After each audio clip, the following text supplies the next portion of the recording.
आप एसआईआर प्रक्रिया का विरोध करते हैं? मैं बिल्कुल विरोध करती हूँ। आपने अपना एसआईआर फॉर्म भर दिया? नहीं भरेंगे? नहीं भरूंगी। क्या चीज नहीं भरेंगी मैम? एसआईआर फॉर्म आप नहीं भरेंगे? नहीं भरूंगी। क्यों नहीं, क्यों भरना चाहिए मुझे? क्यों भरना चाहिए? मैं तो नागरिक हूँ ना, मेरे पास तमाम दस्तावेज है, तो एसआईआर मुझे क्यों भर रहा है? तो आप तो अपने मताधिकार से वंचित हो जाएंगे। वही मैंने बोला। मैं कैसे वंचित हो जाऊंगी? मैं पूरी उम्र अपना वोट दे रही हूँ, आज अगर एसआईआर नहीं भरूंगी तो मैं वंचित हो जाऊंगी? नहीं तो अगर नहीं, मेरा विरोध सिर्फ इतना है कि मेरे पास तमाम वैलिड दस्तावेज हैं। तो अब आप अगर मेरा नाम काटते तो किस आधार पे काट रहे हैं? क्योंकि मैं तो लगातार वोट दे रही हूं, मेरे तमाम दस्तावेज हैं, तो अब एसआईआर की जरूरत मुझे क्यों है? से क्या अपील? मैं मतदाताओं से सिर्फ इतना अपील करूंगी, अगर आप एसआईआर को ठीक समझते हैं तो भरिए, अगर आप ठीक नहीं समझते हैं तो आप मत भरिए। मैं ये मानती हूं कि मैं इस देश की लोकतांत्रिक व्यवस्था में वोटर हूं, मेरे पास तमाम प्रपत्र हैं, मैं एसआईआर नहीं भरूंगी। जिस तरीके से अभी एसआईआर चल रहा है, ऐसे में विपक्षी हमलावर कैसे देखते हैं एसआईआर को लेकर? देखिए, एसआईआर जो है ये मुझे ठीक वैसा ही प्रतीत होता है जैसा कि इससे पहले जो महिलाओं के लिए आरक्षण की घोषणा की गई थी। महिलाओं के लिए आरक्षण की घोषणा करते हुए सिर्फ पेपरों पे घोषणा कर दी गई, लेकिन उसको जमीनी स्तर पे नहीं उतारा गया।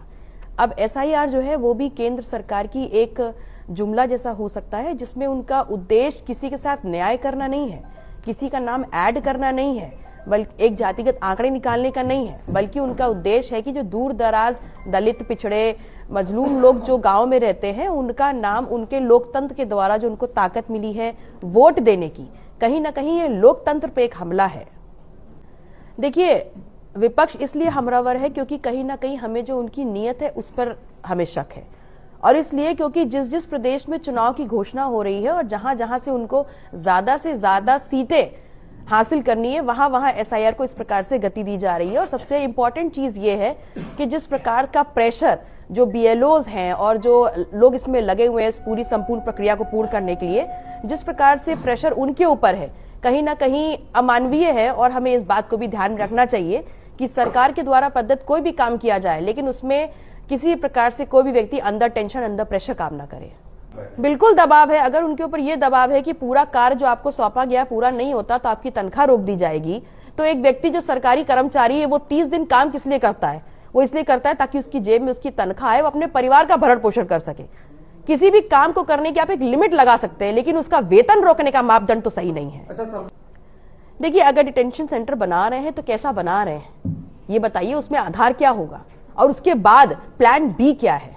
ये तो अभी आपने तुरंत के तुरंत उस चीज को हटाने के लिए एक सरप्राइज आइटम के तौर पर यहां बता दिया कि हम ये करेंगे, लेकिन उसके बाद क्या करेंगे, उसके बाद वो इश्यूज को कैसे एड्रेस करेंगे, ये इंपॉर्टेंट है। अरे मेरे कार्यक्रम से रिलेटेड कुछ भूलिए, दुनिया भर के जगत भद्रा गुरु और जाने क्या क्या। उन्होंने महिलाओं को खिलौना बताया है, वो उनसे पूछिए, किस तरह की भाषा को आप देख रही हैं? वो उनसे पूछिए, वो जो बोल रहे हैं।